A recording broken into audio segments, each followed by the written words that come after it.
Hello everyone, welcome to Madurai Neet Physics Academy. இந்த வீடியோவில் வந்து நம்ம என்ன பார்க்க போகிறோம் அப்படின்னா 12th ஃபிசிக்ஸில் இருக்கக்கூடிய எலக்ட்ரோஸ்டாட்டிக்ஸ் சாப்டரில் இருக்கக்கூடிய எக்ஸாம்பிள் 1.8 தான் பார்க்க போகிறோம். எடுத்துக்காட்டு 1.8 தான் பார்க்க போகிறோம் நிலை மின்னியலேருந்து. இப்போது இதில் வந்து என்ன சொல்லியிருக்கிறாங்க அப்படின்னு கேட்டிங்கன்னா, a block of mass m carrying a positive charge q is placed on an insulated frictionless inclined plane shown in the figure. A uniform electric field E is applied parallel to inclined surface such that the block is at rest. Calculate the magnitude of electric field அப்படின்னு வந்து சொல்கிறாங்க. என்ன சொல்கிறாங்கன்னா, இந்த மாதிரி ஒரு sliding black இருக்குது. இதில் வந்து ஒரு பிளாக் வந்து இந்த ஸ்லைடிங் பிளேன் இருக்குது. இந்த ஸ்லைடிங் பிளேனில் ஒரு பிளாக் வச்சுருக்கிறாங்க. இந்த பிளாக்குக்குள்ளே ஒரு பாசிட்டிவ் சார்ஜ் வந்து இருக்குது அப்படிங்கிறாங்க. இந்த பிளாக் வந்து எப்படி இருக்குது அப்படின்னு கேட்டாங்கன்னா, ஃப்ரிக்ஷன்லெஸ்ஸாக இருக்குது, அதாவது உராய்வற்ற ஸ்மூத்தாக இறங்குது அப்படின்னு வந்து சொல்கிறாங்க. சரியா? இதுக்குள்ளே ஒரு மின்னூட்டப்பட்ட நேர் மின்னூட்டப்பட்ட மதிப்பும் கொண்ட பொருள் அப்படிங்கிறாங்க. அதாவது பாசிட்டிவ் சார்ஜ் வந்து இதுக்குள்ளே இருக்குது அப்படின்னு வந்து சொல்கிறாங்க. சரியா? இப்போது நார்மலாக என்ன ஆகும், இப்படி ஒரு பிளாக்கு இந்த மாதிரி ஒரு சருகல் இதில் வந்து வச்சுருந்தோம்னா அது வந்து மேலேருந்து கீழே இறங்கிக்கிட்டே இருக்கும். இது வந்து மேலேருந்து கீழே இறங்கிட்டே இருக்கும். இந்த சாய்தளத்தில் மேலேருந்து கீழே இறங்கிக்கிட்டே இருக்கும். இவங்க என்ன பண்ணுறாங்கன்னா, ஆப்போசிட்டில் இதுக்கு எதிராக வந்து ஒரு எலக்ட்ரிக் ஃபீல்டு வந்து கொடுக்குறாங்க. இந்த எலக்ட்ரிக் ஃபீல்டு கொடுக்குறதுனால என்ன ஆகும்னா, இது வந்து ஃபோர்ஸ் வந்து மேல் நோக்கி, விசை வந்து மேல் நோக்கி தள்ளும். சரியா? இவங்க என்ன சொல்கிறாங்க அப்படின்னா, மேல் நோக்கியெல்லாம் தள்ள வேண்டாம், இந்த பிளாக்கை அப்படியே நிப்பாட்டுறதுக்கு நம்ம எவ்வளவு எலக்ட்ரிக் ஃபீல்டு வந்து கொடுக்கணும், எவ்வளவு மின்புலம் வந்து கொடுக்கணும், எவ்வளோ மின்புலம் கொடுத்தா இந்த பிளாக் வந்து இந்த சாய்தளத்தில் சருகாமல் ஒரே இடத்துல நிற்கும், எவ்வளவு எலக்ட்ரிக் ஃபீல்டு கொடுத்தா இந்த பிளாக் வந்து இந்த ஸ்லோப்பில் ஸ்லைட் ஆகாமல் அப்படியே இருக்கும் அப்படின்னு வந்து சொல்கிறாங்க. இங்கே வந்து ஃப்ரிக்ஷன் லெஸ்ஸுங்கிறதுனால நம்ம அந்த கோஎஃபிஷியன்ட் ஆஃப் ஃப்ரிக்ஷன்லாம் கால்குலேட் பண்ண தேவையில்லை. சரியா?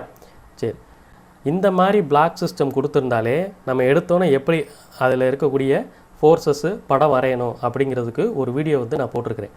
அந்த வீடியோவில் பார்த்தீங்கன்னா முன்னாடி தம்பனையிலே வந்து இந்த டயக்ராம் தான் இருக்கும். சரியா? அது ஒரு தடவை பார்த்துட்டு வந்துடுங்க. அதுக்கான லிங்க்கை வந்து நான் டிஸ்கிரிப்ஷனில் வந்து தரேன். சரியா? சரி, இப்படி உங்களுக்கு டயக்ராம் இருந்துச்சுன்னா நீங்கள் எடுத்தோடனே ஆக்சிஸ் வந்து வரையணும். எப்படி வரையணும்? இதுக்கு பெர்பெண்டிகுலராக ஒரு ஆக்சிஸு, இதுக்கு பேரலாக ஒரு ஆக்சிஸ் வந்து வரையணும். சரியா? இதுக்கு அடுத்தபடியாக இது மாஸ் எம், இதனுடைய நிறை எம் அப்படிங்கிட்டு இருக்கிறதுனால அதனுடைய ஃபோர்ஸ் டைரெக்டாக கீழே எம்ஜி ஃபோர்ஸ் வந்து ஆக்ட் ஆகும். இது எம்ஜி. இது தீட்டா அப்படின்னா இது தீட்டா.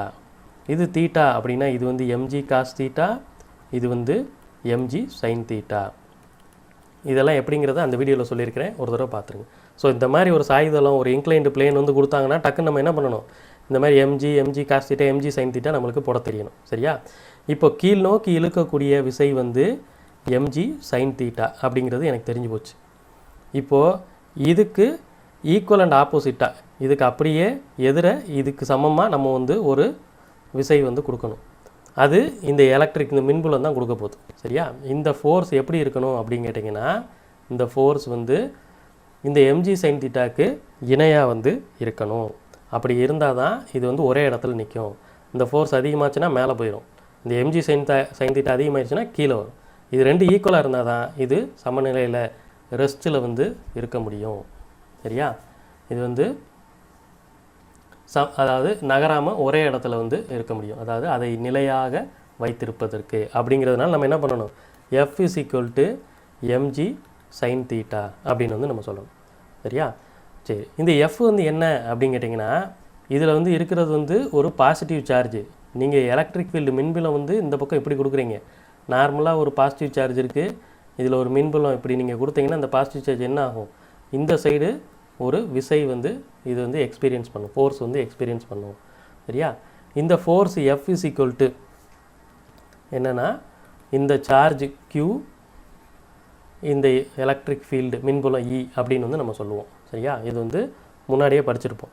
அதனால் இந்த எஃப்க்கு பதிலாக நான் என்ன எழுதுகிறேன், QE equal to mg sine theta அப்படின்னு சொல்லி எழுதிக்கிறேன். சரியா? இப்போ இந்த எலக்ட்ரிக் ஃபீல்டு E வந்து என்ன அப்படின்னு கேட்டிங்கன்னா, இதிலேருந்து எழுதுவோம். இந்த electric field E is equal to mg sine theta by இந்த சார்ஜ் Q அப்படின்ட்டு நீங்கள் ஞாபகம் வச்சுக்கிறணும். இது வந்து இந்த ஃபார்முலாலாம் நீங்கள் டைரெக்டாக நீட்டுக்கு வந்து ஞாபகம் வச்சுக்கிறணும். ஒரு சாய்தளத்தில் ஒரு பிளாக்கு மேலேருந்து கீழே இறங்குது, அதில் உள்ள க்யூங்கிற சார்ஜ் வந்து இருக்குது. அது நிலையாக நிப்பாட்டுறதுக்கு எவ்வளோ எலக்ட்ரிக் ஃபீல்டு மின்புலம் கொடுக்கணும் அப்படின்னு கேட்டாங்கன்னா, ரெஸ்ட்லேயே வச்சுருக்கணும் அப்படின்னு கேட்டாங்கன்னா, இந்த E = mg sin θ/q அப்படிங்கிறத வந்து நீங்கள் ஞாபகம் வச்சுக்கிறணும். சரியா? இதை பார்த்தோன்னே நீங்கள் என்ன பண்ண தெரியணும், இந்த டயக்ராம்ஸ் எல்லாம் உங்களுக்கு போட தெரியணும். இது mg, இது தீட்டா, இது mg cos θ, இது mg sin θ அப்படிங்கிறத உங்களுக்கு எழுத தெரியணும். சரியா? சரி, இதுக்கான அந்த வீடியோக்கான டிஸ்கிரிப்ஷன் வந்து கீழே லிங்க் டிஸ்கிரிப்ஷனில் அந்த லிங்க்கை வந்து தரேன், நீங்கள் கூட பார்த்துக்கோங்க. Okay, thank you.